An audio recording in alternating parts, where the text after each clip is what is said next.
Bien, alors je vais présenter la conférence. Donc, c'est une conférence qui va se tenir en français, malgré ce que le titre laisse entendre. Voilà, donc faite par Dwight Merunka, que beaucoup d'entre vous connaissent. Donc, Dwight, professeur à l'IAE d'Aix-en-Provence, après avoir été professeur à Dauphine, à Austin, au Texas, et donc spécialiste de tout ce qui est marketing, comportement du consommateur, and so on. Hein, il y a pas mal de choses, il y aurait beaucoup de choses à dire si on voulait regarder son CV à l'entier. Donc c'est une conférence qui va donc traiter de tout ce qu'il a pu apprendre durant sa première vie, voilà, d'enseignant-chercheur, et qui va tourner autour des aspects de recherche. Ouais, et notamment de recherche en management et des ouvertures qui semblent nécessaires à l'heure actuelle, puisqu'il semblerait que l'on arrive au bout de nos modèles. Voilà, sur ce, Dwight, je te laisse la parole. Te remerciant d'être parmi nous, bien sûr. Allez, merci Bernard. Donc merci de l'invitation ici. J'espère que je ne vais pas être bloqué ici pendant trop longtemps quand même. On verra. Surtout dans une chambre d'hôtel. Si c'est au golf, ça va. Mais... Donc oui, Bernard m'a dit, d'abord il m'a dit viens faire un cours. Après il m'a dit viens faire 2 cours. Et après il m'a dit ah mais tu sais au fait il y a une conférence à faire. Mais ça il me l'a dit après quoi. Et, et un article. Et puis il m'a dit bon la conférence il faut pas que tu présentes un papier de recherche parce que bon, ça va être trop spécialisé et embêter un peu tout le monde et je crois qu'il avait raison. Et à partir de là j'ai réfléchi à ce qu'on pouvait faire. Il m'a dit de toute façon il y aura des économistes dans la salle. Alors il faut faire très attention à ce que tu dis et donc d'avoir une perspective qui est en tout cas au-delà de la spécialité, mais même au-delà des sciences de gestion. Et je suis arrivé avec quelque chose où j'ai fait une petite réflexion, puis en fait, ça m'a pris très très longtemps d'écrire ce truc-là, en fait, finalement, sur le processus de recherche. Qu'est-ce qu'on fait en tant que chercheur? Je me dis, il y aura des tas de chercheurs ou des aspirants chercheurs avec les étudiants en maîtrise. Et donc, qu'est-ce qu'on fait en recherche et quelles sont des limites et quelles sont peut-être des nouvelles directions qui me paraissaient intéressantes en recherche en général.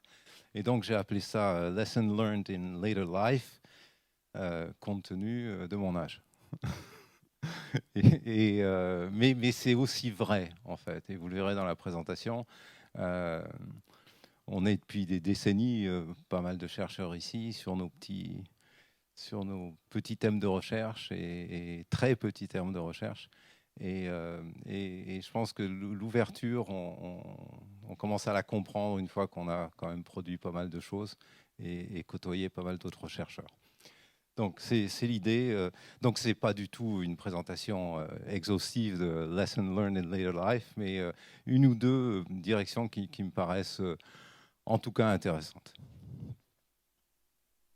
Donc je vais vous parler de recherche académique. Une représentation de la recherche académique, c'est ça.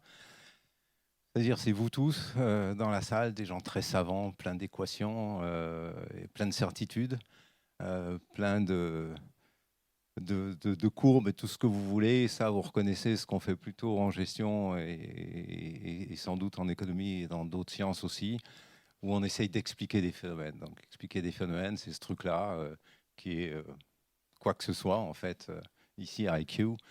Et on se dit, mais bon, d'abord, on choisit ça comme variable dépendante. On se dit, voilà ce que je veux expliquer parce que c'est sûrement intéressant et important.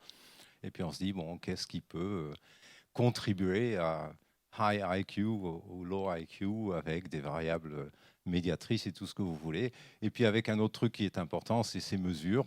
Donc on passe beaucoup de temps à se dire comment est-ce que je peux mesurer ce concept, et puis on développe des échelles, on teste ces échelles, etc. etc. Donc ça, c'est ce qu'on fait tout le temps. Mais quand on voit un modèle comme ça, on se dit, bon, c'est quand même finalement vachement spécialisé, parce qu'il y a une variable dépendante, il y a quelques variables indépendantes qu'on a choisies, et on se dit, ça représente le monde, enfin en tout cas notre monde. Mais moi, je pense que c'est un tout petit monde, en fait, et c'est un peu le message.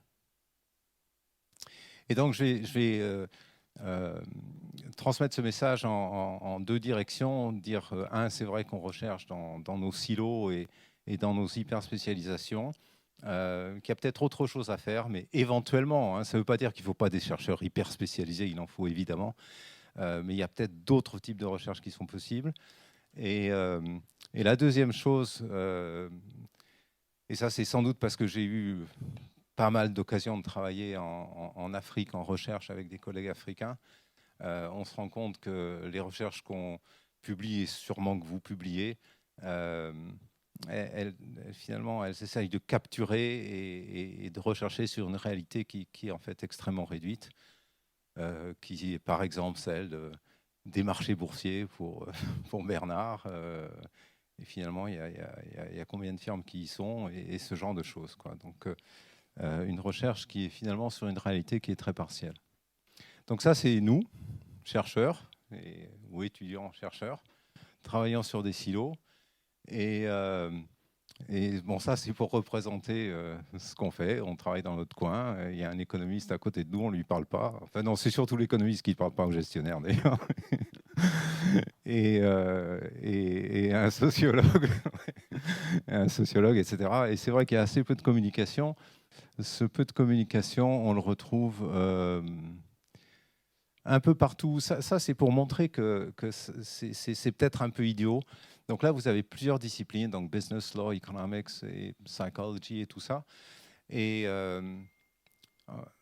en fait, on est dans nos silos, mais une fois de temps en temps, on se dit que ce serait bien d'aller pêcher ailleurs.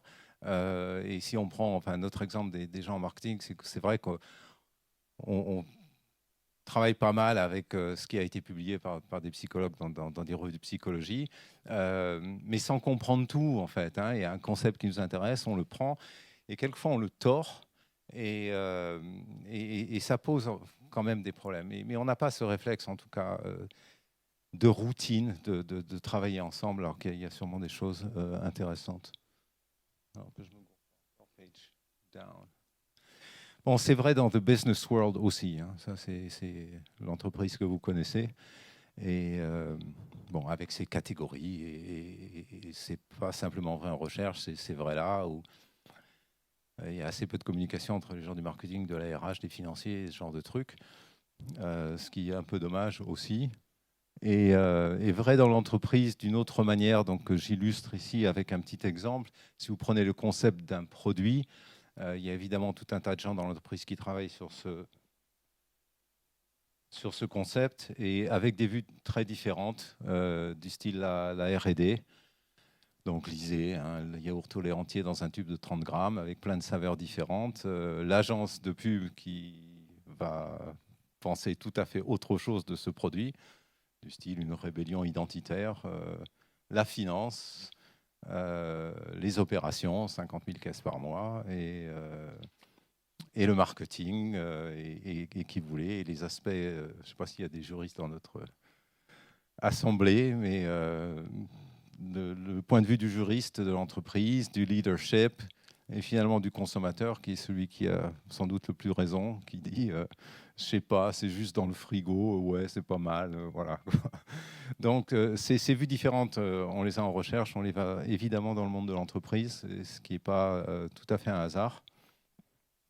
Et donc, la question ici qu'on se pose, c'est quelles conséquences ça a de travailler dans ces silos dans lesquels on est, ou dans ces hyper-spécialisations. Évidemment, ça a des influences sur ce qu'on cherche à expliquer. On ne travaille pas en fait sur les mêmes variables dépendantes du tout, et à des lieux en fait. Et puis les processus d'explication de ces variables dépendantes, c'est-à-dire comment l'expliquer, varient grandement. On manipule des concepts qui sont très différents et c'est pas simplement sans comprendre ceux des autres. Je veux dire, si on fait un effort, on peut peut-être essayer de les comprendre, mais c'est sans s'en préoccuper en fait, fondamentalement. Alors on diffère dans nos recherches, et suivant qui on est, déjà par ça, et ça c'est déjà une barrière importante à franchir, et ça dépend des champs dans lesquels on est évidemment. On a, suivant nos spécialités, des niveaux d'analyse qui sont très différents. Et ce qui fait que c'est difficile d'essayer de penser dans les mêmes termes ou de manipuler les mêmes variables en fait. Il y a des gens qui travaillent au niveau des pays ou des groupes de pays. Bon, pas mal de gens en gestion ou en économie aussi, d'ailleurs, qui travaillent au niveau de la firme, ou en psychologie aussi, d'ailleurs. Mais c'est grand, la firme, en fait, et donc on peut travailler sur tout ça. Mais il y a pas mal de gens qui travaillent sur la marque, bon, surtout en marketing, mais aussi en finance. Et puis il y a des tas de disciplines en fait qui travaillent sur l'individu lui-même, en fait, hein, en particulier la psychologie, si vous voulez, mais pas simplement. Les gens en éthique ou en droit aussi peuvent travailler au niveau de l'individu. Donc on est déjà vachement différent ici dans la mesure où on appréhende en fait un objet de recherche, hein, sans parler de concept, on n'est pas sur les mêmes niveaux d'analyse. Okay. Alors je vais prendre un exemple ici de montrer comment cette spécialisation crée en fait de la complexité et fait qu'on peut assez mal travailler les uns avec les autres. Donc on travaille sur des tout petits champs avec des variables dépendantes qui sont bien spécifiées et des niveaux d'analyse qui sont différents. Et donc quand on est dans notre petit champ, il y a évidemment une multiplication des concepts qu'on est en train de manipuler. On trouve toujours de nouvelles variables indépendantes, en fait, toujours, et des nouveaux processus. Et puis on se ramène et on dit ouais, mais cette relation ça dépend. Alors ça dépend, ça veut dire on va mettre des variables modératrices en œuvre et voilà. Et puis on est parti en quelque sorte, hein, dans notre complexité en ramenant des choses de plus en plus précises, de plus en plus complexes et on s'éloigne évidemment les uns des autres. Alors je vous prends c'est pas du tout une leçon là, c'est un petit essai vraiment schématique. De modèles en comportement du consommateur. Simplement, très rapidement, pour vous montrer comment cette complexité apparaît assez vite finalement. Bon, ça, c'est les vieux modèles des années 60 et 70 où on essaye de prédire des comportements. On se dit les comportements, ça dépend essentiellement des attitudes. Bon, ce qui est robuste, hein, je veux dire, ça marche bien, ce truc-là. Ou de la préférence, ou d'une attitude, ou d'une satisfaction. Et puis, ça prédit ce qu'on veut prédire des comportements. Est-ce qu'il y a des achats, des répétitions d'achats et de la fidélité à la marque et tout ce que vous voulez. Et tout ça est intelligent parce qu'on se dit, effectivement, plus il y a d'achats et de taux d'essai et de taux de réachat, meilleures seront les ventes ou en tout cas les performances au niveau de l'entreprise. Donc ça a duré un certain temps. Et puis on s'est dit... ouais, mais c'est difficile de mesurer des achats réels, en fait, hein. Il faudrait suivre les gars avec des panels, ce qui est assez compliqué. Et donc, on va introduire d'autres variables qui, elles aussi, tentativement mesurent un comportement, ou en tout cas un comportement déclaré. Donc, on passe à des comportements déclarés, du style une fidélité déclarée plutôt qu'observée. Et donc, on a des échelles de mesure de ce truc-là, ce qu'on appelle la fidélité attitudinale ou comportementale. Donc, on est en train de complexifier les trucs. Et puis des nouveaux concepts, l'engagement. Est-ce que quelqu'un est engagé à vouloir acheter le même produit la prochaine fois qu'il achètera dans la catégorie de produits, etc. Donc on passe déjà à un autre niveau et puis on se dit ouais mais c'est pas assez. Il y a plein d'autres comportements qu'on voudrait mesurer qui sont importants et puis il y a des tas d'autres variables indépendantes qui peuvent les produire, du style le bouche à oreille. Ouais, il ne suffit pas qu'il achète, mais on veut que le consommateur dise du bien de notre produit. Et s'il dit du bien, c'est un comportement. Donc on a bouche à oreille positif ou négatif d'ailleurs. Est-ce que ce consommateur est prêt à accepter de payer un prix plus cher, donc un premium price par exemple, et est-ce qu'il résiste à la promo d'un concurrent? Donc ça, c'est des comportements, tout ça. Mais et peu importe, on pourra rajouter. Et puis, il y a d'autres trucs que simplement l'attitude qui prédit ces trucs-là. Donc, on se dit, ouais, mais attendez, l'attitude par rapport au produit, c'est une chose, mais est-ce qu'il aime la pub ou pas? Donc, il faut mettre ça en variable indépendante. Et est-ce qu'on fait du co-branding, du sponsoring? Et puis, vous rajoutez tout ce que vous voulez. Donc, on est parti d'un tout petit modèle simple, en fait, liking et achat, si vous voulez. Et déjà, on est à un niveau de complexité qui est assez important pour finalement s'intéresser au même phénomène global, en fait. Et puis on se dit c'est pas assez. Attendez, c'est pas la réalité des choses, ce qu'on est en train de représenter dans le comportement.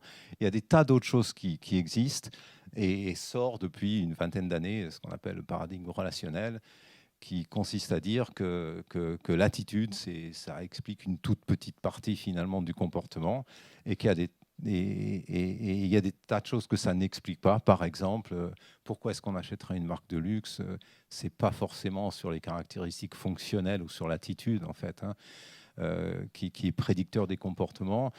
Si vous prenez les comportements des ados, c'est le modèle attitude-comportement n'explique pas non plus leurs achats ou leurs préférences. Et puis, il y a des phénomènes du style les fans, les marques cultes et tout ça. C'est pas dû à... Enfin, les comportements de ces gens-là ne sont pas dus aux attitudes, hein, fondamentalement, telles qu'on savait les mesurer précédemment. Donc, il y a d'autres trucs, en fait. Donc là aussi, vous avez... voilà. Voilà. Alors on se dit, mais pourquoi les consommateurs achètent-ils les marques en dehors de nos modèles robustes, encore une fois, des années 70? Et puis on trouve, et là on va dans la psychologie un peu plus, et puis on trouve tout un tas de raisons, et de bonnes raisons en fait, hein, du style, pour refléter sa personnalité, pour construire une image de soi ou une image sociale, la manière dont on veut que les autres me voient. Appartenir à un groupe ou s'exclure d'un autre groupe, qui est une bonne raison d'achat ou de réachat de certaines marques, l'unicité, etc., etc. Et vous voyez apparaître tout un tas en fait, de concepts ici qui n'y avait pas tellement dans la littérature il y a une vingtaine d'années, et on travaille toujours sur le même sujet. Et donc on se spécialise, et puis voilà. Alors, il nous faut des concepts, il nous faut des modèles, il nous faut des mesures pour capturer ces phénomènes dont on pense qu'ils sont importants en fait. Hein. Et donc, nouvellement, la personnalité de la marque. Donc, c'est un nouveau concept, il faut le définir. Il faut, construire des échelles de mesure. Vous savez ce que ça prend pour construire des échelles de mesure.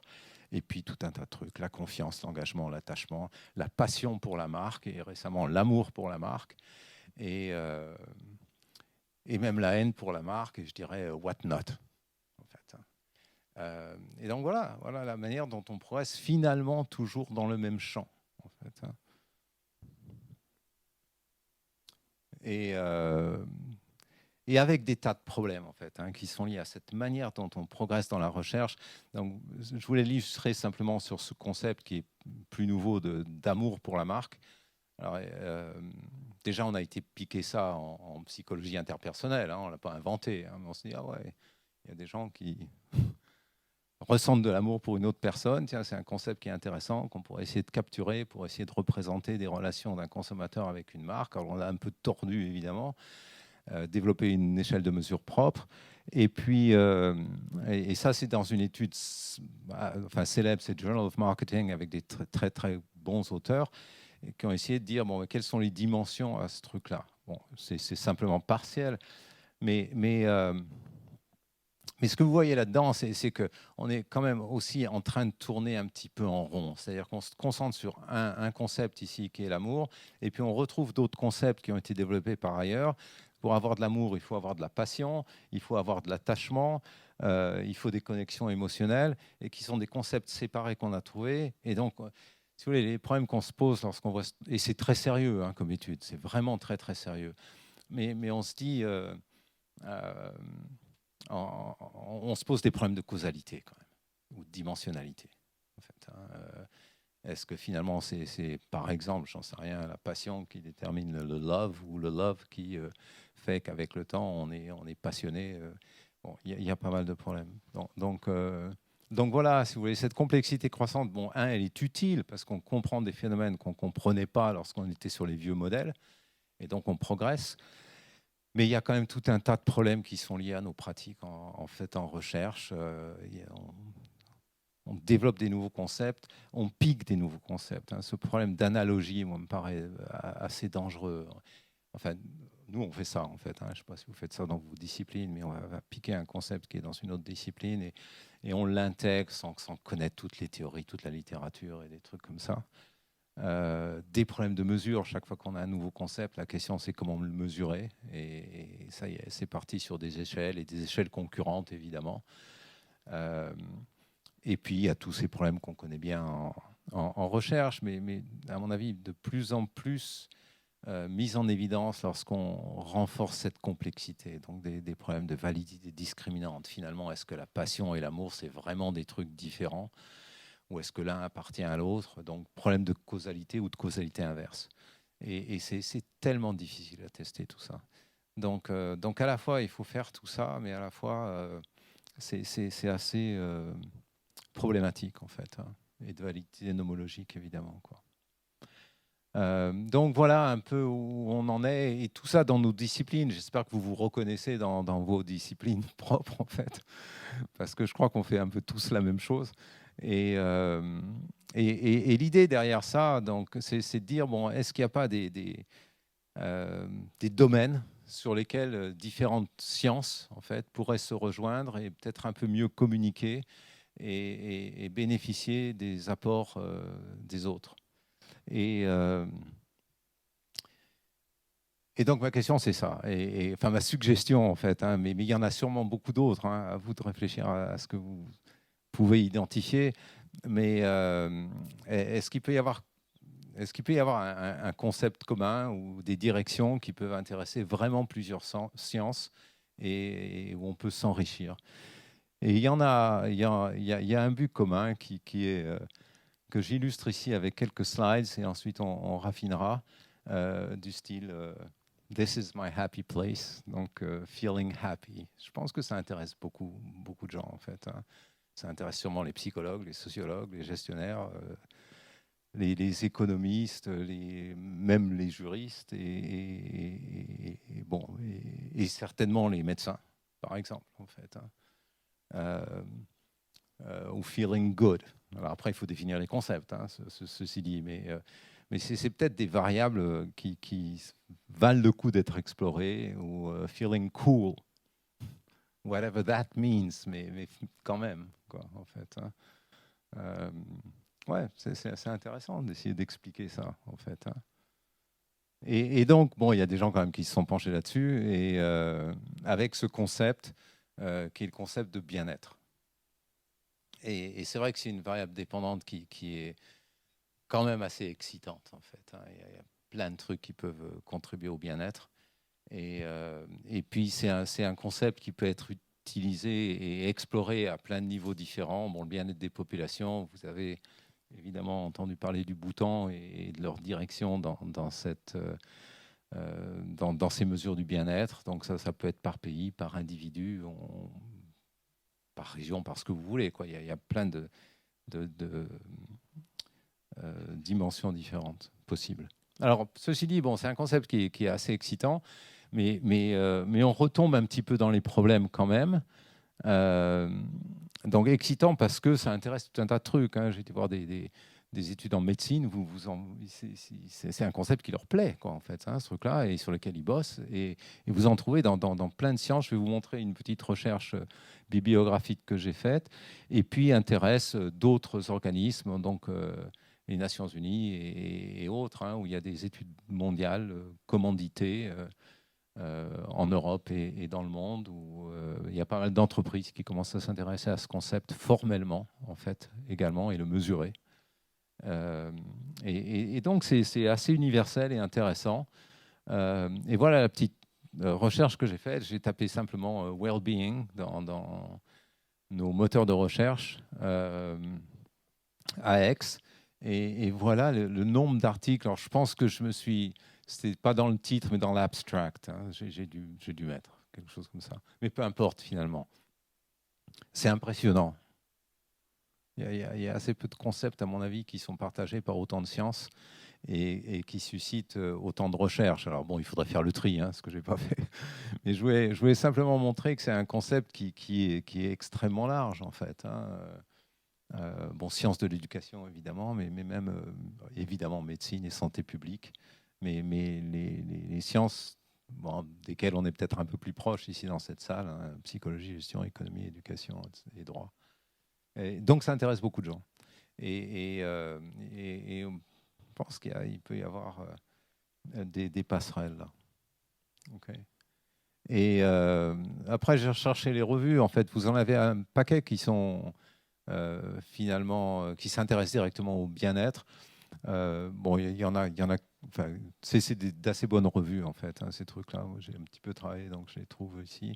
Donc, Journal of Happiness Studies, Journal of Positive Psychology, Social Indicator Research, qui est plus un truc économique, etc. Advanced Research in Quality of Life et tout ça. C'est des super bonnes revues, hein, si ça vous intéresse. Mais encore une fois, on n'est pas sorti de l'auberge, en fait, hein. Alors, parce qu'il y a un courant, si vous prenez essentiellement un paradigme économique qui se dit, bon, mais c'est un truc sur lequel on a pensé il y a longtemps, enfin auquel on a pensé il y a longtemps, mais il y a toujours des modèles sous-jacents quelque part. Et le modèle sous-jacent essentiellement dans l'économie, ça serait ça, c'est que, bon, ça nous intéresse sacrément, le bien-être, mais les prédicteurs, c'est essentiellement la richesse et ensuite des conditions de vie. Parce que dans cette science, on aime bien des mesures dont on espère qu'elles sont objectives, en tout cas plus objectives que dans d'autres sciences comme la psychologie, par exemple. Et donc, il y a eu des tas quand même de papiers là-dessus, hein, sur la richesse des nations et la capacité de cette richesse des nations à prédire le bien-être des populations. Et la corrélation est forte, évidemment, mais on va y revenir. Et puis, on se dit aussi, ouais, le bien-être, les gens vont expérimenter du bien-être s'ils sont dans des conditions de vie qui favorisent ce bien-être. Alors, c'est quoi les conditions de vie? Alors là, c'est le chercheur qui décide. C'est évidemment, si les gens sont en meilleure santé, on pense que ça va favoriser le bien-être, la longévité, on pense aussi, et moins de corruption, moins de criminalité dans les pays, ça devrait favoriser également, parce que les gens sont attachés à la sécurité. Et donc tout ça est fondé, en fait, hein, quelque part. Etc., etc. Donc ça, c'est une démarche qui existe avec des indicateurs objectifs. Un des problèmes, c'est des très très fortes corrélations entre tous ces trucs-là et finalement la richesse des nations, mais très forte. Il y a du 0,8, 0,9 là-dedans. Hein. Et donc on se dit, bon, à quoi servent ces indicateurs si finalement l'indicateur de la richesse est suffisant pour prédire le bien-être des populations, quoi. Et il y a surtout d'autres problèmes. Mais ça, c'est simplement des exemples, si vous voulez, mais c'est également dans la littérature. C'est que, je vous montrerai un schéma, au-delà d'une certaine richesse, il y a plus, ou quasiment plus, en fait, d'élasticité, en fait, après un niveau. Donc ça marche pour les pays en développement ou émergents, et puis après, ça ne marche pas très, très bien.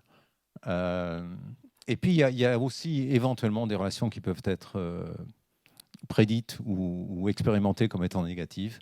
Ça, c'est un truc qu'on connaît bien en marketing, où on bosse pas mal sur le matérialisme, en fait. Hein. On s'aperçoit que les gens très matérialistes, donc, qui ont tout ce qu'on a dit tout à l'heure, en fait, hein, c'est-à-dire la santé, l'accès à l'eau, à l'énergie, à la taille de la surface de leurs pièces sont grandes et tout ce que vous voulez. Mais le matérialisme est plutôt négativement corrélé avec le bien-être, en fait. Et puis ce fameux paradoxe d'Easterling qui est assez passionnant, qui est le fameux keep up with the Jones. En fait, hein, plus on en a, et moins on est satisfait parce que le gars en face, il a une maison toujours plus grande que la nôtre, et donc on n'est jamais en fait satisfait, hein, en fait, de notre vie. En fait, hein. Et puis ça, qui paraît évident en fait, hein, c'est plus on a de revenus, et ben, moins on se consacre à des activités qui sont des activités qui favorisent, c'est connu aussi en fait, hein, qui potentiellement favorisent le bien-être, comme les relations sociales, les relations familiales ou les loisirs, etc.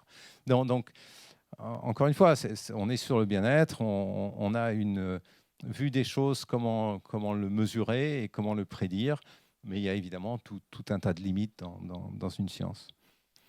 Et ça, c'était pour vous montrer ce que...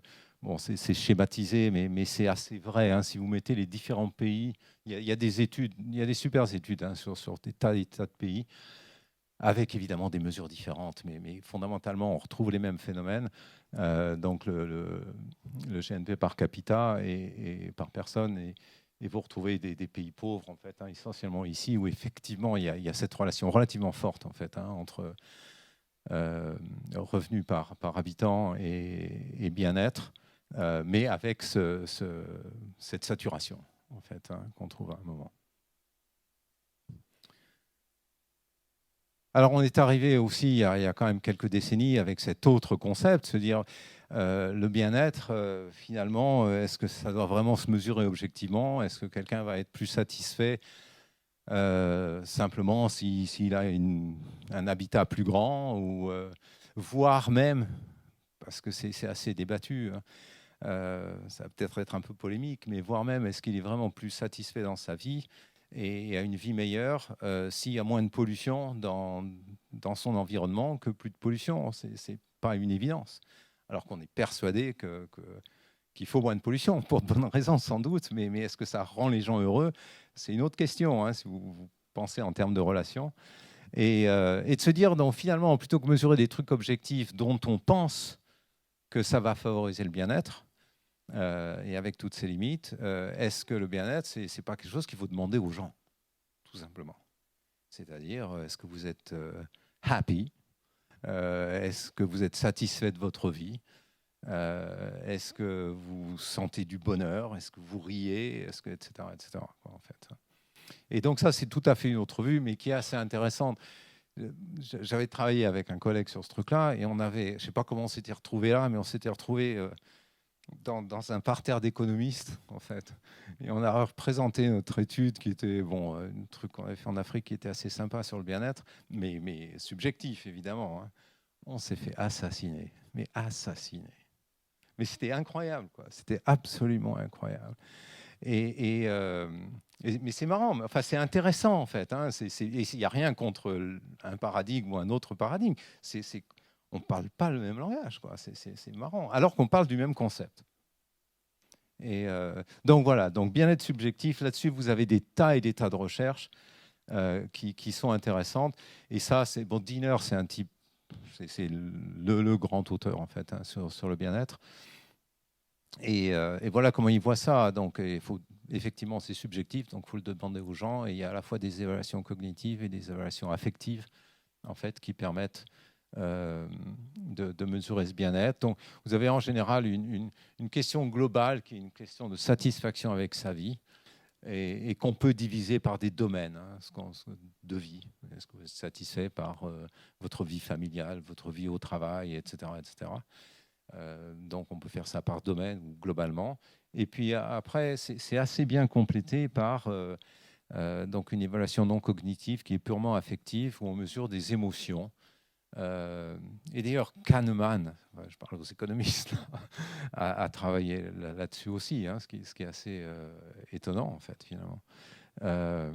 Et dire, bon, si dans la dernière journée ou la dernière semaine, on mesure ça comme ça, quels ont été les affects positifs et les affects négatifs, et c'est assez prédicteur du bien-être aussi.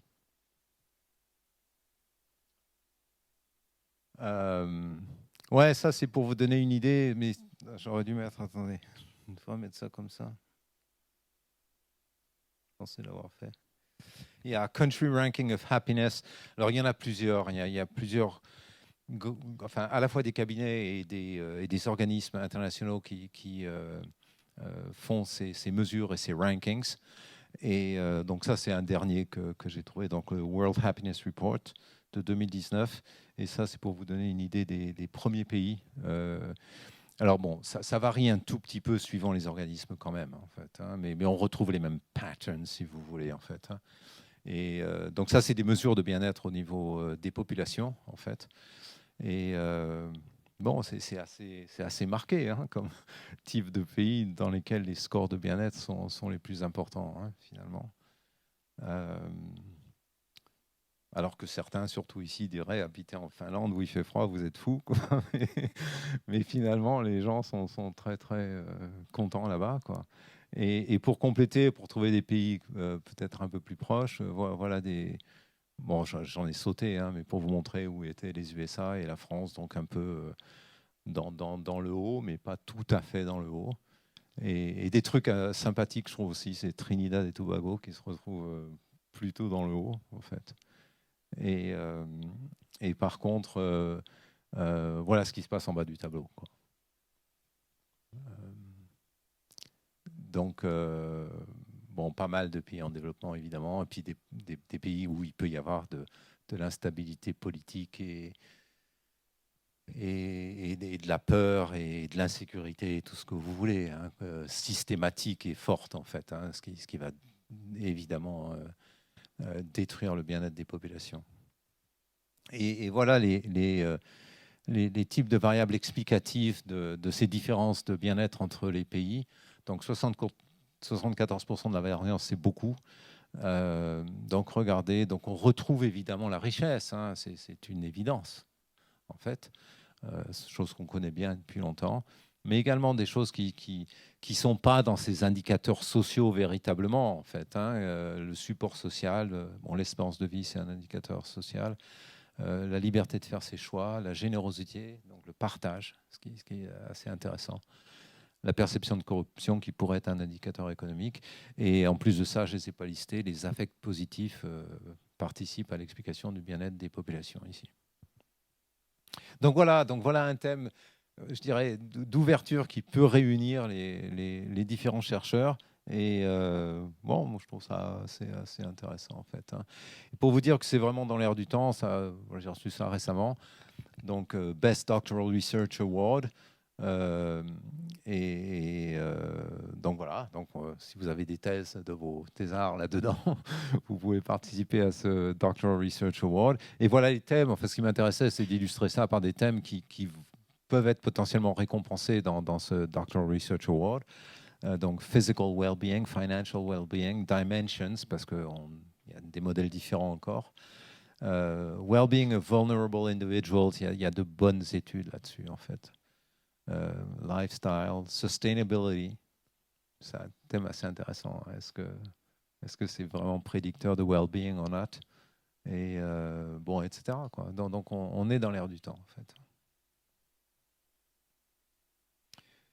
Voilà, donc je pense que c'est intéressant en fait, hein, cette variable sur laquelle, ou ce concept ou ce champ en fait, à investiguer, et encore une fois par plein de disciplines. Et je vous dis, je trouve il y avait pas mal d'études en médecine en fait, hein, mais même vous le retrouvez en gestion à plein de niveaux différents, et en économie aussi. Mais vous le sentez, hein, on commence à voir des gens dans les ressources humaines dans les entreprises qui mesurent le bien-être des employés, alors que tout le monde s'en foutait, quoi, en fait, hein, c'était pas la question. La question, éventuellement, la satisfaction, ouais, la satisfaction au travail, parce qu'on est quand même là pour bosser et rien d'autre, quoi, en fait, hein. Donc satisfaction au travail, qui était prédictif de l'engagement organisationnel et prédictif de la fidélité du personnel à l'entreprise. Et on s'aperçoit qu'il n'y a pas que la satisfaction au travail, et qu'on commence à se préoccuper, et on le voit vraiment en fait, hein, dans des entreprises, au bien-être des employés en fait. Ok, donc ça c'était un premier message, hein, pour un peu sortir de nos silos, encore une fois. Mais je suis sûr qu'il y a sûrement d'autres variables de ce type qui existent et qui peuvent être croustillantes pour plein de chercheurs différents dans différents champs, en fait, hein. Et la deuxième chose, donc réfléchissant à pas mal de recherches qu'on a lues ou reviewées ou tout ce que vous voulez, c'est ce qui est entouré ici, qui est le terrain. Donc en recherche, on fait tout ça, hein, le thème avec nos objectifs de recherche et les contributions potentielles de notre papier. Et puis on choisit un terrain, puis on développe une méthode, et puis blablabla, quoi. Et la question ici, c'est quid du terrain? Donc ça, c'est un autre thème que je trouve assez... qui pose des questions vraiment intéressantes. Évidemment, ça dépend des chercheurs, hein, encore une fois, mais si on nous prend, nous, comme communauté scientifique, on s'aperçoit qu'on est quand même pas mal tordu, à mon avis, sur ce qu'on fait. Et alors d'abord, j'ai re-regardé ça, et si vous regardez les revues académiques de rang 1, il y en a bien sûr beaucoup plus que ça, mais c'est quoi ces revues? Journal of Marketing, of Finance, Accounting, International Review of Law and Economics, Legal Studies pour les juristes, s'il y en a ici, Journal of International Economics. Enfin, vous les connaissez, tout ça, c'est dans notre discipline, c'est les rangs 1. Et bon, c'est des revues, les rédacteurs en chef, allez les voir, les reviewers, vous les connaissez aussi. La langue anglaise, je ne pense pas que ce soit un problème. C'est un véhicule, et tant mieux. Je veux dire que c'est un véhicule international. Mais qui dirige ces revues et quelle perspective on a est quand même marqué quelque part. Donc, c'est quoi nos terrains? C'est les vôtres. Hein. Donc, essentiellement les économies développées. Et ça ne suffit pas. Enfin, je ne sais pas si vous avez déjà eu ça de reviewer. Moi, il m'est arrivé de travailler avec des étudiants doctoraux qui étaient tous azimuts, hein, des Pakistanais, des Péruviens, etc., et qui allaient collecter leurs données dans leur terrain qu'ils connaissaient bien. Et combien de fois on s'est fait reviewer en disant mais qu'est-ce que vous foutez au Pakistan et on ne le fait pas, mais on a envie de répondre à ce reviewer. Et toi, qu'est-ce que tu fous aux États-Unis quoi mais ce qui est exactement la même chose, en fait. Hein. C'est incroyable, en fait. C'est incroyable. Alors, il faut faire des tartines dans les limites, évidemment. Ah oui, on ne l'a fait qu'au Pakistan, vous comprenez. Blablabla. Bon, donc on est dans ces économies-là, quand même fondamentalement, si on veut publier dans de bonnes revues. Et puis, qu'est-ce qui se passe réellement? C'est qu'on fait nos études au sein d'économies formelles, donc des trucs qui sont carrés, qui sont répertoriés, sur lesquels on a des données, donc des règles, des normes comptables pour notre ami Bernard. Et puis souvent sur des grandes entreprises, des grandes marques. Alors c'est vrai qu'il y a plein de littérature aussi sur l'entrepreneuriat, mais c'est déjà l'entrepreneuriat répertorié, organisé. On va trouver des tas de trucs sur les unicorns. Okay, alors c'est des entrepreneurs, mais c'est des unicorns. C'est pas la vie. Hein. Et puis bon, c'est vrai que ces phénomènes-là sont accentués par ce qui se passe actuellement dans les économies, en fait. Hein. Donc l'e-commerce et tout ça, ça concerne pas tout le monde. Alors voilà ce qu'on fait essentiellement. Et en fait, je vais vous montrer des chiffres parce que c'est assez intéressant, en fait. Hein.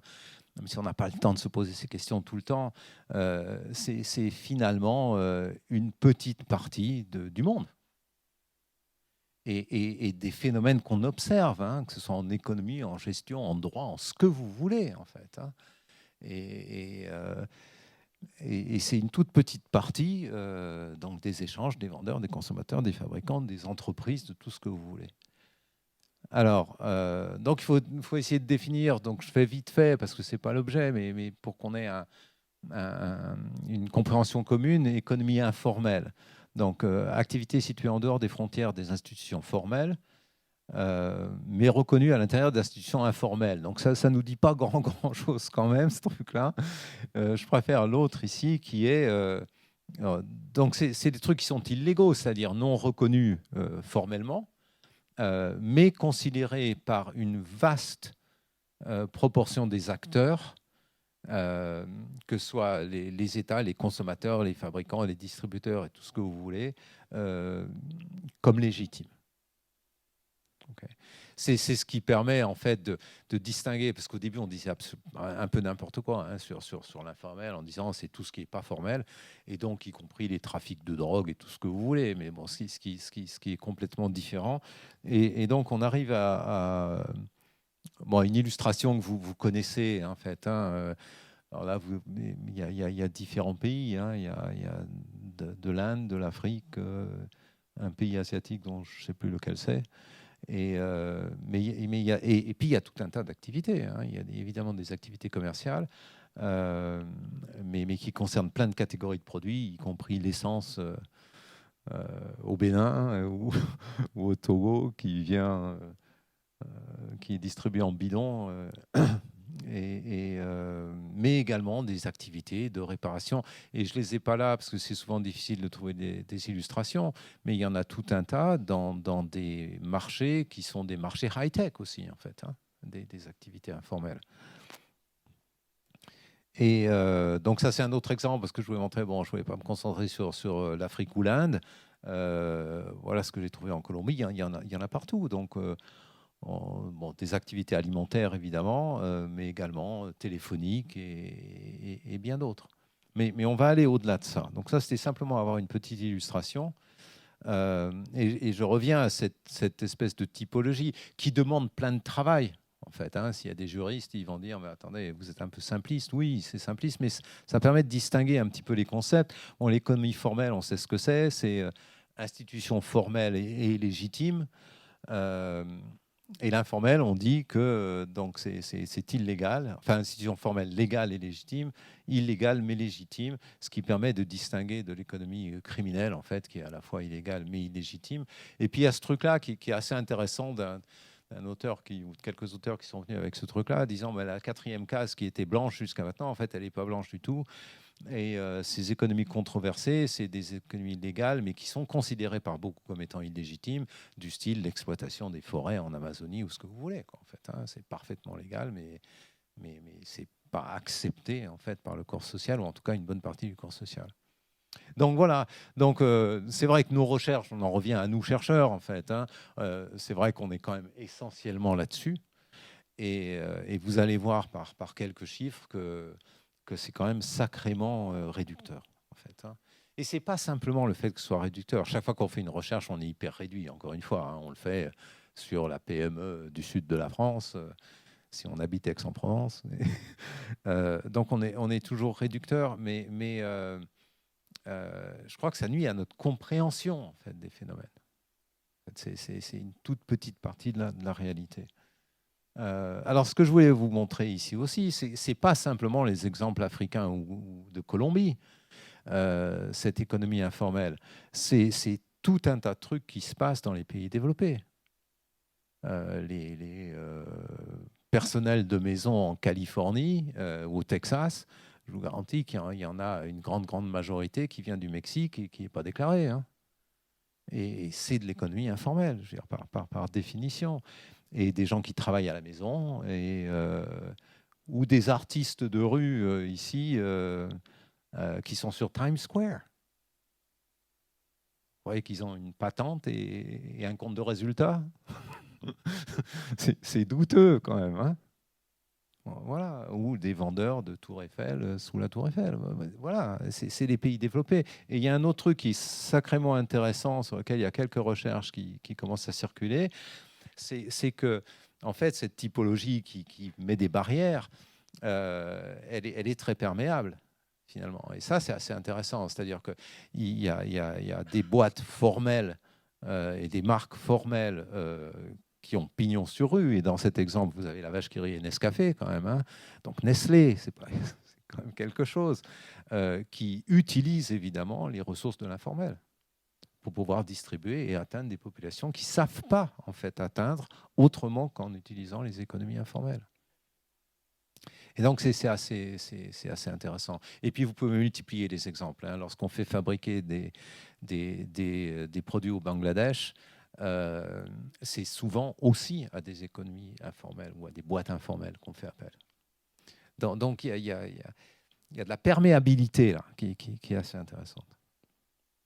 Alors, qu'est-ce qu'on fait, en fait, avec nos recherches, nous qui sommes sûrs de faire nos recherches sur de l'économie formelle? On ignore tout un tas de choses. L'économie informelle, c'est 61% de l'emploi mondial. Ce qui est incroyable, quoi. Donc, on bosse sur 40%, déjà. Et puis, avec les chiffres que vous avez ici, suivant les différents continents. Donc avec 86% en Afrique, 60% en Asie-Pacifique, et avec des chiffres qui sont assez intéressants dans les économies développées. Je crois qu'aux États-Unis, c'est 15%. C'est beaucoup. C'est un phénomène économique important, quoi, finalement. En fait. Donc voilà une carte que j'ai trouvée, le pourcentage d'emploi dans l'économie informelle. Donc bon, c'est un peu foncé ce truc-là, mais c'est vert en fait. Mais donc voilà, vert, c'est ça, et c'est quelques pays-là. Et puis après, vous augmentez sacrément, quoi, en fait. Et vous augmentez sur des pourcentages qui sont supérieurs à 75% dans une bonne partie du monde. Et finalement, si on revient à nos recherches, voilà ce qu'on fait.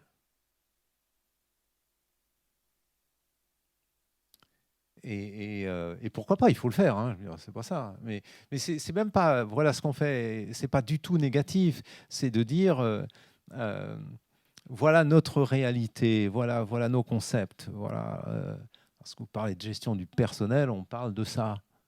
Et comment vous gérez enfin, gérer au sens large du thème, hein, du personnel dans les 61% de l'emploi qui reste?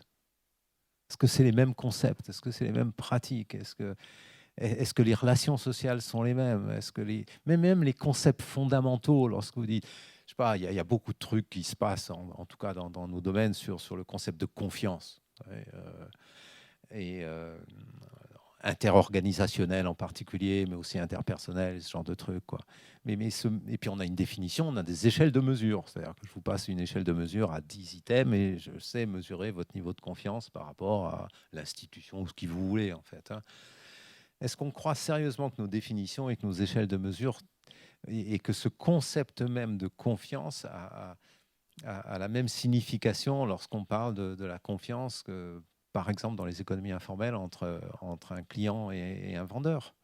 Mais la réponse est non. Hein. Je veux dire, ça me paraît être une évidence. Donc ça remet aussi en cause en fait nos croyances. Et c'est ça qui peut être intéressant. Ça, c'est pour vous donner aussi dans quelques villes, en fait. Hein, vous avez le pourcentage de l'emploi informel dans quelques villes. Donc, à Lomé, c'est 80%. À Bamako, pareil, etc. Regardez ça, quoi. Et encore une fois, c'est pas que l'Afrique. Hein. Donc, Asie-Pacifique, vous en avez tout un tas, en fait. Hein. Des grandes villes. Attendez, vous parlez de Mumbai ou d'Ahmedabad, quoi. C'est quand même impressionnant. Et dans les Amériques, Lima et Mexico. Donc voilà, donc tout ça, je crois que c'est des phénomènes qui sont potentiellement intéressants pour des chercheurs. Alors c'est vrai que c'est facile de dire ça dans une communication comme ça. Il faut avoir l'occasion il faut avoir des copains chercheurs qui bossent sur ces contrées ou d'aller faire une année sabbatique là-bas et ce genre de trucs. C'est pas facile d'avoir accès à ces terrains. C'est une évidence, mais c'est aussi une chance d'avoir accès à ces terrains, je crois. Ok. Et ça, donc là, je parlais d'emploi, en fait. Hein. Donc vous imaginez que c'est quand même très, très dominant. Mais c'est dominant dans l'économie aussi. Enfin, dominant, c'est pas dominant. C'est important dans l'économie. Donc ça, c'est des pourcentages de Gross Domestic Product. Donc des chiffres 2018. Et ben, ça monte jusqu'à... Alors donc ça décroît, en fait. Hein. Vous avez 3 années, je crois. Ouais, ça. Non, 3 périodes, en fait. Hein. 3 périodes de 5 ans. Donc ça décroît. Mais même si ça décroît, si vous prenez l'Afrique subsaharienne, c'est toujours de l'ordre de 40% de la production, en fait, hein, ce qui est quand même assez substantiel. Et donc sûrement pas, en tout cas, ignorer complètement.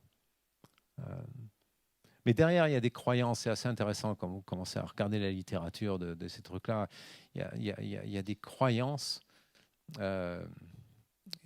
qui sont qu'il faut que l'informel devienne formel.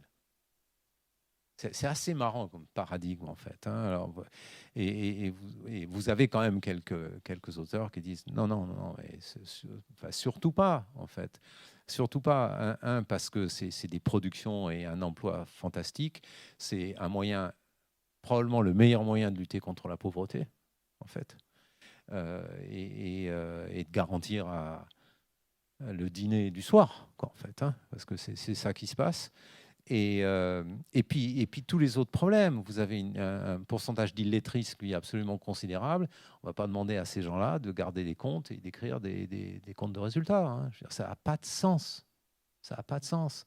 Et puis, il n'y a pas les ressources pour simplement aller même déclarer son activité. Parce qu'on ne sait pas remplir les formulaires, on ne sait pas où aller. Et puis, il y a tellement de barrières en fait dans certains pays pour faire ça que c'est absolument incroyable. Alors c'est intéressant de se préoccuper de ça parce que c'est de se dire aussi qu'au niveau des États et des procédures, il faut peut-être réinventer les procédures et peut-être avoir une meilleure idée de ce qui se passe dans ces activités-là, donc avoir un certain formalisme, mais qui ne passe pas par nos outils, qu'on essaye d'imposer, en fait, hein, très, très, très franchement. En fait, hein. Mais c'est intéressant, les juristes devraient être intéressés entre légalité et légitimité. Et quelle légalité il y a Enfin, il est assez connu au Bénin. Il y a 2 ans, il y a eu un nouveau président, donc Patrice Talon, un entrepreneur génial. Il est partout, hein. Il est dans le coton, dans le pétrole, dans le port, dans le BTP et tout ce que vous voulez. Un des premiers trucs qu'il a fait, il a envoyé des militaires et des bulldozers pour dégager toute l'économie informelle qui occupait les trottoirs et une partie des rues et tout ça. Donc, et c'est là où ça devient intéressant. C'est dire, bon, c'est quelqu'un très intelligent, il avait un cadre légal. Et ces gars-là n'ont rien à foutre sur la chaussée, quoi. Et puis, c'est potentiellement dangereux. Enfin, vous avez plein de justifications qui sont intéressantes.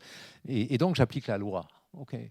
Mais il est en train de virer une population dont l'activité est légitime. Je veux dire, tout le monde va acheter sur ces marchés-là. Et puis, ça fait vivre des paquets de familles. Donc, c'est pas des problèmes simples, mais je ne crois pas qu'il faille rester sur le formel, en fait, hein, si vous voulez. Alors, oui, donc pour conclure, hein, c'est une réalité économique et sociale qui est dominante, donc à laquelle il est en tout cas légitime de s'intéresser. Et pour ceux qui en ont la possibilité, parce que c'est vrai qu'il faut qu'on ait accès au terrain, on a tous nos problèmes d'accès au terrain, hein, je veux dire, c'est un de nos problèmes fondamentaux en recherche.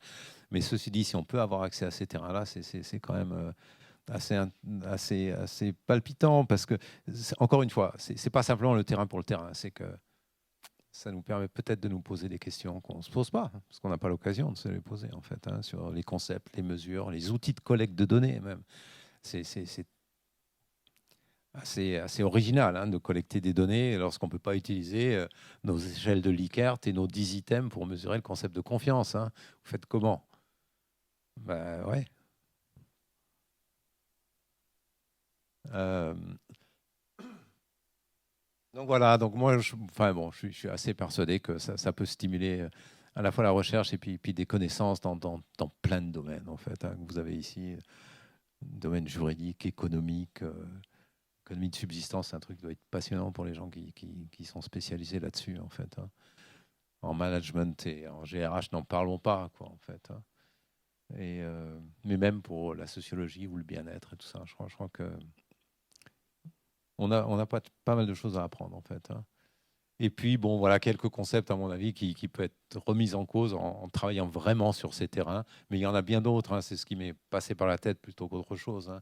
La confiance, le concept de profit, hein. Même, est-ce que c'est ça qu'il faut produire à la fin de la journée, en l'occurrence? Je ne suis pas sûr.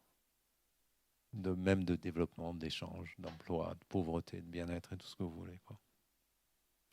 Donc voilà pour une autre ouverture, si vous voulez, par rapport à nos habitudes, en fait, hein, de chercheurs qui bossons dans des universités, dans des pays développés, et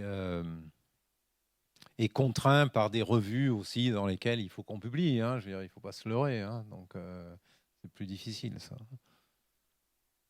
Donc voilà, donc je vais terminer cette petite présentation par ce qui nous réunit, c'est ça, c'est de faire des papiers.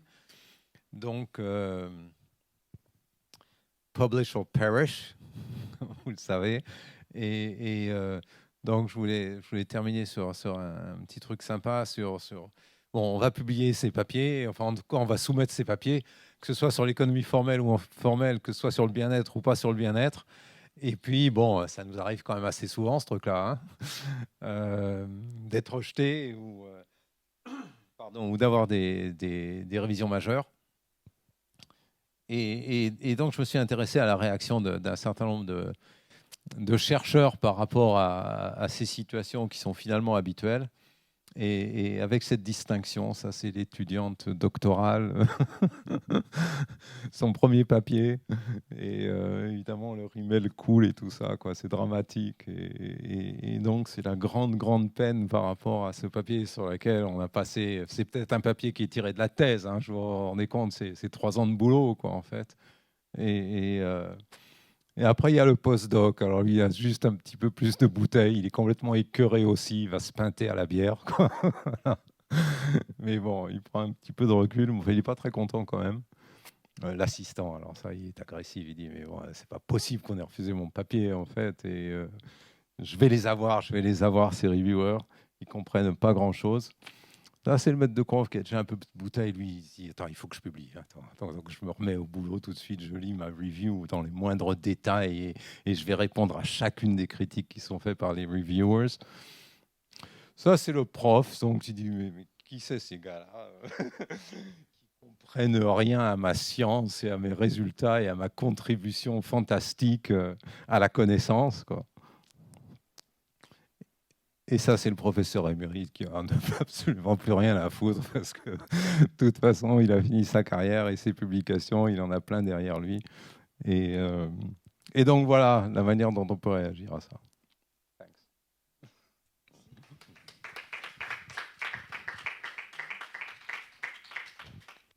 Je veux savoir si peut-être vous avez quelques questions à poser.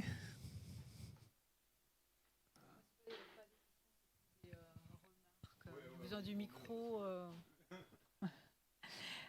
C'était sur la première partie donc, et cette complexification qui vient de la spécialisation qu'on a quand on est dans un domaine, quand on creuse et plus ça devient complexe et plus on s'isole finalement des matières périphériques ou des disciplines qui pourraient apporter.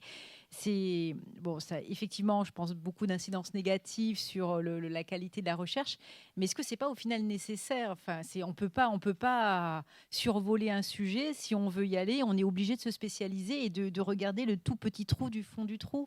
C'est un peu une nécessité aussi. On pourrait pas faire. Enfin, j'ai du mal à imaginer.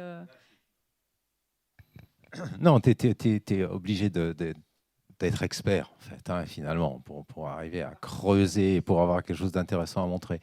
Mais je ne suis pas sûr que ce soit toujours le cas. Enfin, je sais pas, ça dépend sûrement des domaines. Mais combien de publications, finalement, éclairent vraiment un domaine, si tu veux. Tu sais, on est tellement spécialisé qu'on va dire, ouais, mais attends, on avait oublié une variable indépendante. Et moi, je vous montre quelle est la contribution de cette variable indépendante. Je ne suis pas sûr que ça change fondamentalement notre connaissance, en fait, hein, de pas mal de choses. Mais ceci dit, c'est nécessaire, hein, surtout si pour les sciences, en fait. Hein, je crois que dur, j'entends, hein, en fait. Hein, tu es vraiment obligé. Mais même nous, en fait, si tu veux aller dans les problèmes de mesure et puis même d'estimation, c'est vrai que nos méthodes, elles deviennent de plus en plus complexes, c'est absolument incroyable. Puis on découvre, parce qu'une nouvelle méthode, ce qu'on disait il y a 10 ans, en fait, était faux, en fait. Hein. Et donc, c'est grâce à cette hyper spécialisation, je suis d'accord. Maintenant, mais c'est pas de dire qu'il faut pas faire ça, il faut faire ça. Hein. Mais je pense qu'on est paramétré là dans cette direction. C'est-à-dire que ça nous empêche quelque part d'aller voir ailleurs, tu vois. Et pas parce qu'on n'a pas le temps non plus. Hein. On n'a pas le temps. Mais c'est vrai que, tu vois, quand tu as l'occasion de t'intéresser un peu à des canards que tu n'as pas l'habitude de lire, du style, je sais pas moi, Journal of Psychology ou Journal of Personality, qu'on peut utiliser quelquefois, nous, on découvre un truc qui est assez intéressant, quoi. Après, il y a un problème de temps, quoi. C'est évident. Mais oui, c'est vrai ce que tu dis est vrai, quoi. Mais je pense pas. Le message ici, c'est pas il faut pas faire ça. Il faut évidemment faire ça et peut-être plus ça que le reste. Mais c'est vrai qu'il y a des domaines qu'on ignore. Bon, c'est juste un exemple, ce bien-être. Vous en avez peut-être d'autres en tête, en fait. Hein. Je suis sûr que bon, enfin, en économie sociale, tu dois avoir ce genre de truc qui te passe par la tête aussi quelquefois, quoi. De s'intéresser peut-être à des concepts plus larges et qui nous-mêmes peuvent nous permettre de nous réveiller quelque part, en fait. Hein. Sur la deuxième partie, là, quand tu parlais d'économie informelle, alors il existe en économie un champ qui s'appelle l'économie du développement et qui porte sur l'économie, l'étude de l'économie, l'analyse des économies en développement spécifiquement. Alors après, sur les journaux, c'est exactement la même chose. Hein. Les journaux qui traitent de l'économie du développement sont des journaux américains dirigés par un homme blanc, etc., etc. On retrouve un peu le même schéma de peu de diversité, en fait, finalement, dans les revues, mais c'est quand même un champ spécifique avec des recherches spécifiques, des modèles particuliers. Le terme notamment d'économie informelle, il y a 15-20 ans qu'il est remis en question en disant, en fait, par élimination, on appelle informel tout ce que le système occidental ne connaît pas. Et cette vision, enfin, cette critique qu'on fait à ce terme très ethnocentré, en fait, de dire il y a le formel, c'est ce qu'on connaît, l'informel, c'est ce qu'on ne connaît pas, qu'on n'arrive pas à caractériser, qui ne rentre pas dans nos cases. Mais il y a quand même, enfin, je défends un peu ma paroisse parce que j'ai fait un peu d'économie du développement, mais c'est quand même un champ qui est investigué. Alors évidemment, dans des revues spécialisées, pour passer un article en économie du développement dans une grande revue, il faut qu'il soit déjà bien costaud. Mais c'est quand même un champ voilà, qui donne lieu quand même à pas mal de travaux. Et puis peut-être aussi ici dans le Pacifique, parce qu'on est aussi sur un terrain, on est sur le terrain, hein, on a plus cette vision de peut-être d'ouverture et de modèles différents. Et on a, alors je ne sais pas Nathalie, où elle est toujours là, on est engagé dans un projet européen qui traite typiquement de l'agriculture familiale dans le Pacifique. Et l'agriculture familiale dans le Pacifique, c'est de l'informel. Et ça mobilise 90 chercheurs, 150 millions sur 4 ans. Enfin, c'est des projets quand même, c'est des sujets qui sont quand même traités, sans doute pas autant qu'ils devraient l'être, au vu de ce qu'ils représentent dans l'économie mondiale. Mais c'est des sujets qu'on essaye, en tout cas, quand on a le terrain. C'est ça, hein, de traiter. Non, mais bravo hein, de faire ça. C'est vrai que l'accès au terrain, c'est clé. Mais je crois que ça va un peu au-delà de dire que c'est ce qu'on ne connaît pas. Il y a quand même ce paradigme, à mon avis, d'essayer d'imposer nos modèles formels ou nos pratiques hein, sur toutes les économies. Et c'est au-delà de l'économie du développement en lui-même, qui est un champ vachement important, en fait. Hein. Si on va, je sais pas, dans les économies développées, enfin plus développées des pays en développement, au Nigeria ou des choses comme ça, il y a des très grandes boîtes et elles sont formelles. Et puis il y a des tas de filiales de multinationales hein, qui sont dans tous ces pays. Et c'est considéré quand même comme étant formel parce qu'ils adoptent nos cadres formels. Donc il y a quand même une spécificité, je crois, à l'informel qui n'est pas simplement ce qu'on connaît pas. Moi, je crois qu'on a des tas de choses à apprendre dessus, en fait. Hein. Au-delà même du développement, c'est ce paradigme qu'on a, que finalement on l'a, hein, en fait, hein, qui est paradigme de dominance ici. Hein. Le formel, c'est mieux que l'informel, et donc il faut que l'informel devienne formel. Alors c'est vrai, au niveau de la fiscalité, c'est probablement vrai, et encore, je ne suis pas trop sûr. Il y a peut-être d'autres moyens de collecter des taxes que de les faire rendre formelles et puis tu te rends tes comptes après. Hein, je veux dire, oui. Donc je suis pas sûr, mais c'est ça que je conteste un peu, moi, si tu veux. Enfin, que je crois en tout cas. C'est que c'est probablement une richesse incroyable, cette économie. Et tu vois, même le terme économie de développement, ça veut dire que c'est des gens qui vont se développer et qui doivent se développer. Donc, ils doivent être comme nous, quoi. Enfin, comme nous, comme l'économie formelle. C'est ce paradigme-là que je trouve un peu dangereux, quoi, quelque part, et qui en tant que tel et en tant qu'objet de recherche, ce truc-là est précieux, quoi. Et on a peut-être à apprendre des choses, y compris pour l'économie formelle, je sais pas.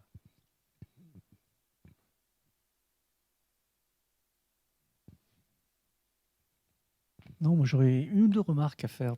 D'abord, si tu veux, l'idée de bien-être, c'est déjà un glissement de l'idée des premiers philosophes économistes qui étaient sur l'idée de bonheur. Bonheur, bien-être, matérialisme. Qui dit matérialisme, après on passe, ça c'est pour les économistes, donc le matériel. Derrière, nous, en gestion, on passe sur quoi? On passe sur un concept dominant, l'efficacité. Je veux dire, tout est géré à l'aune de l'efficacité. Et on ne remet jamais en cause ce concept d'efficacité. Que ce soit peut-être même dans l'économie du développement, je sais pas, on cherche à produire mieux, à produire davantage, avec moindre d'efforts, enfin, etc. À quel prix? Peut-être au prix effectivement, de variables qu'on peut relier au bonheur, au bien-être. C'est-à-dire on va sacrifier une certaine partie, je dirais, de ces éléments-là. C'est une première remarque. La deuxième, c'est pour avoir travaillé depuis à peu près 20 ans avec un philosophe, c'est la difficulté de faire du transdisciplinaire. C'est une horreur parce que quand tu dis on est plusieurs, mais chacun va rester dans son champ. À aucun moment on va mélanger les champs. Et quand on cherche à le faire, on a des problèmes ontologiques parfois, c'est-à-dire simplement qu'est-ce qu'on appelle le monde, comment on l'appréhende, comment on le capture. On a des problèmes de vocabulaire et des problèmes de connaissance. Je dirais ça rend la chose extrêmement difficile. Ce qui fait qu'on ne peut pas le faire facilement. On peut le faire sûrement avec des gens qu'on connaît bien, avec des amis, parce que c'est aussi accepter qu'on ne comprend pas ce que l'autre nous dit, et l'autre doit accepter de ne pas comprendre ce qu'on lui dit. Donc c'est très, très, très difficile de relier deux champs. Pourquoi ? Parce que la connaissance est tellement vaste maintenant qu'on est obligé d'être spécialisé. Au XVIIIe siècle, les gens pouvaient être à la fois mathématiciens, philosophes, économistes, etc. Au jour d'aujourd'hui, je crois qu'effectivement, ce n'est pas possible et c'est très difficile de vraiment faire du transdisciplinaire, c'est-à-dire de réunir 2 ou 3 spécialistes pour travailler sur le même sujet et non pas chacun dans son champ, mais dans des champs dans le même champ. Ça, c'est pour moi quelque chose de très difficile, quoi. Je crois que l'idée là, c'est au-delà de ça. Je partage complètement ce que tu dis. C'est quasi impossible. Mais c'est de travailler sur des thèmes communs. Moi, j'aime bien ce que font les économistes sur le bien-être. Parce que quand tu lis ce truc-là en tant que nous, subjectifs, en fait, hein, dans notre science, on est éminemment subjectif. Quand tu lis des papiers d'économistes sur le bien-être, d'abord, tu as plaisir à les lire. Tu les comprends, ce qui est quand même... non mais c'est vrai, ce qui est quand même pas mal, et t'apprends des trucs. C'est pas forcément de travailler avec l'équipe et dire ouais on va partager le même bureau, etc. C'est que il y a un champ qui peut être partagé et commun à plusieurs sciences avec plusieurs approches, mais tu vas apprendre quelque chose des autres approches. Et on le fait jamais, enfin on le fait rarement quand même. Hein. Je dis, bon, nous un petit peu en psycho, mais voilà, parce qu'on a besoin d'outils fondamentaux qu'on n'a pas en gestion, alors que les psychologues les ont développés il y a des décennies, quoi. Et on apprend des choses. Mais c'est rare que tu puisses lire dans des disciplines différentes sur un thème sur lequel tu dis, ouais, ça vaut le coup que j'aille voir ce que un chercheur qui n'est pas dans ma discipline a pondu, en fait, quelque part. Et c'est pas souvent, quoi. Toi, peut-être un peu plus, parce que tu es à la fois dans le registre contact, contrôle, mais aussi théorie des orgas. Donc, tu es peut-être un peu plus large, mais il n'y en a pas beaucoup, hein, de chercheurs comme ça, en fait. Hein, je veux dire, Moi, il y a un élément, tu semblais pas aimer les analogies. Et moi, j'ai toujours eu l'impression que quand j'ai eu une idée, elle venait effectivement, je l'avais piquée quelque part à côté, soit dans un bouquin de droit, soit chez les économistes, soit ailleurs. C'est vraiment ça qui, chaque fois que je lis dans mon domaine, je me dis, bon, il n'y a plus rien à dire, tous ces gens intelligents, ils ont parlé, ils ont dit, c'est fini, quoi. Qu'est-ce que je peux dire, moi, je ne sais pas. Par contre, parfois, en lisant un tout petit truc à côté, je dis, ah ouais, mais ça, si je le ramène dans mon champ, donc par analogie, j'ai l'impression qu'on construit, enfin moi du moins, que autour de moi, les gens construisent beaucoup par analogie.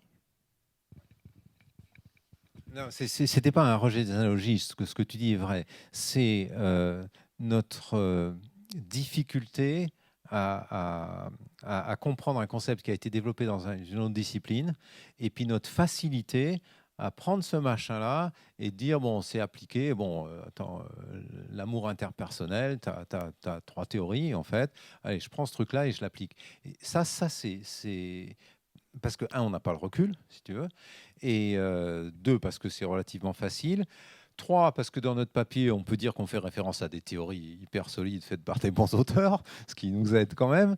Et, mais souvent, sachant qu'on n'a pas ce recul, c'est un peu faux, quoi, en fait. Hein. Après, on progresse. Alors ça, c'est les premiers papiers, tu vois, où tu prends l'analogie, tu l'appliques à ton truc. Puis après, il y a d'autres types qui vont améliorer, qui vont raffiner le concept, développer des outils de mesure qui sont propres au champ auquel tu les appliques, et ce genre de trucs. Ça, c'est l'avancée scientifique standard.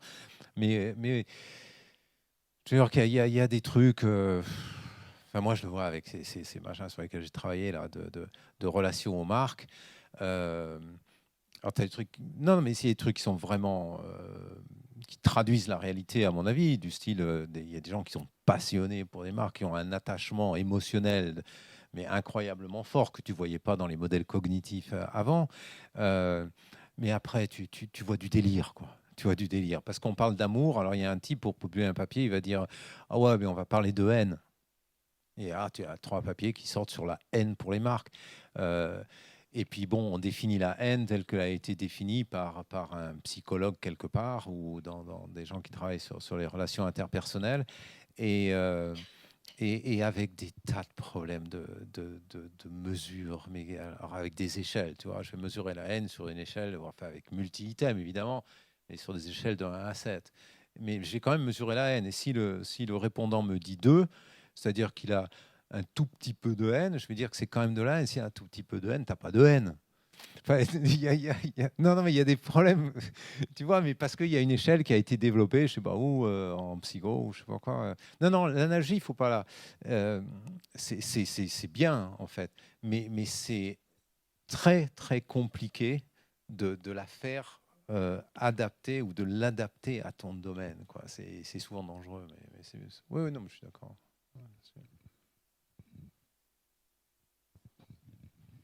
Est-ce qu'il y a d'autres questions? Non, aucune.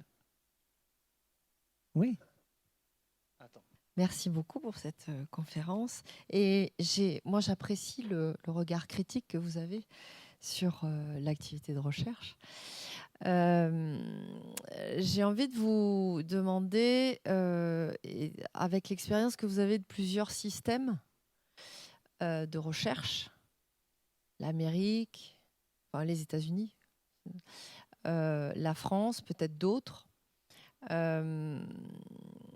avec aussi la référence que vous avez faite à la soutenabilité et la montée des sciences du même nom, de la soutenabilité, qui sont extrêmement...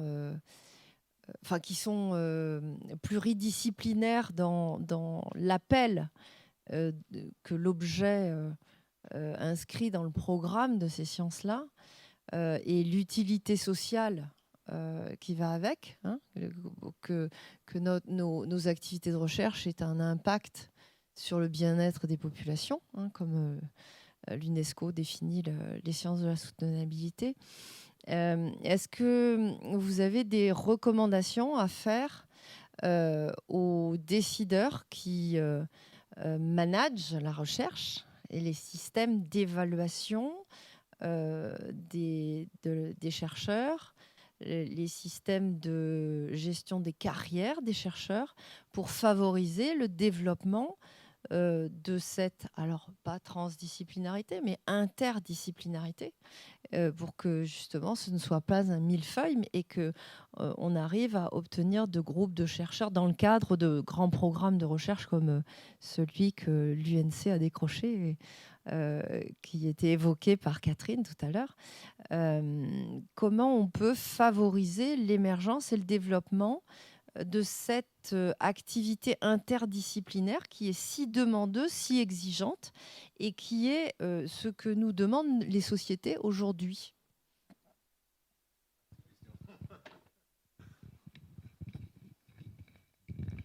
C'est difficile.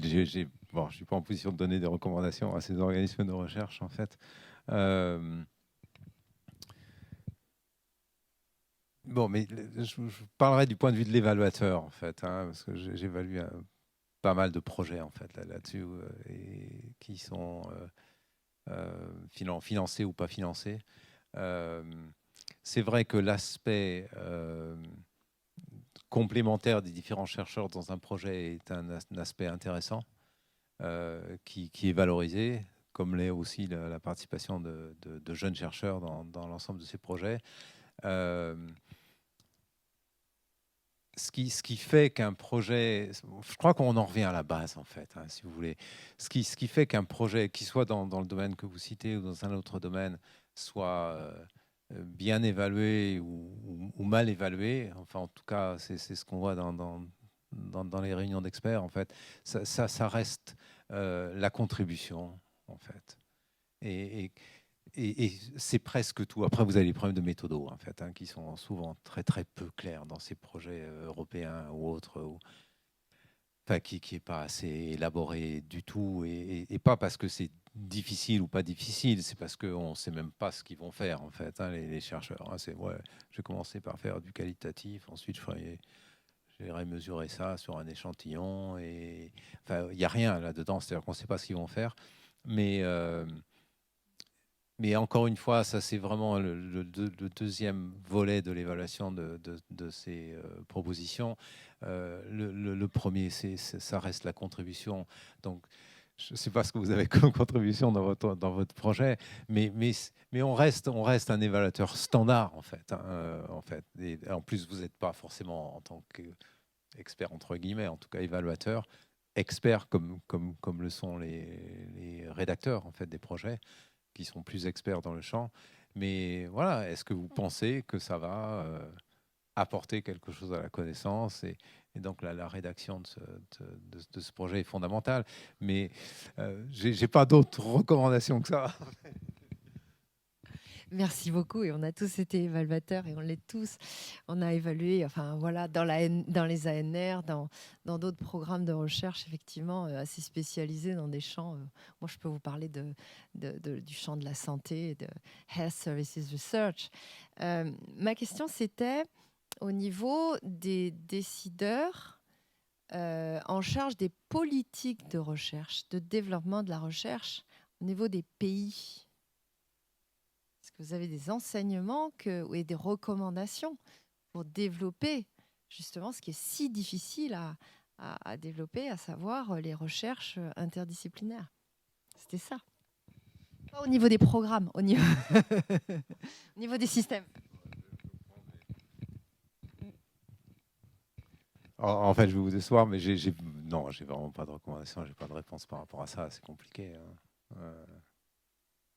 Non, je sais pas. Je sais pas. C'est à où mettre les billes, en fait. Je sais pas. Merci. On voit certains pays, comme les pays scandinaves et aussi les pays de la région ici, l'Australie, dans certaines institutions qui réussissent à développer des unités interdisciplinaires où en fait la science de demain se tisse. Et ces conditions institutionnelles de félicité du développement de la recherche interdisciplinaire me semblent être particulièrement intéressantes. Donc c'est un champ qui me semble directement la continuité de votre conférence. Volontiers. On va essayer de faire des études de cas d'ailleurs dessus. Merci. Bien, je crois qu'on n'a plus de questions.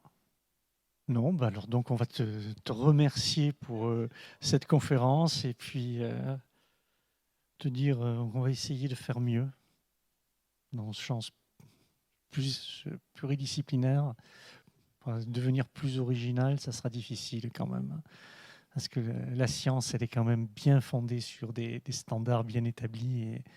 Et l'originalité, même si elle est payée souvent dans les comités qui attribuent les financements, il vaut mieux que derrière, ça reste extrêmement standard. C'est ce que j'ai pu retenir, quoi. Voilà. L'originalité du thème, l'intérêt social du thème, oui, mais la méthodologie, il vaut mieux que ça soit standard, quoi. Parce que tout simplement, les évaluateurs ne sont pas capables de juger l'originalité de certaines approches. Et ça rend très difficile l'attribution de l'argent. Dans tous les cas, un grand merci et puis à bientôt.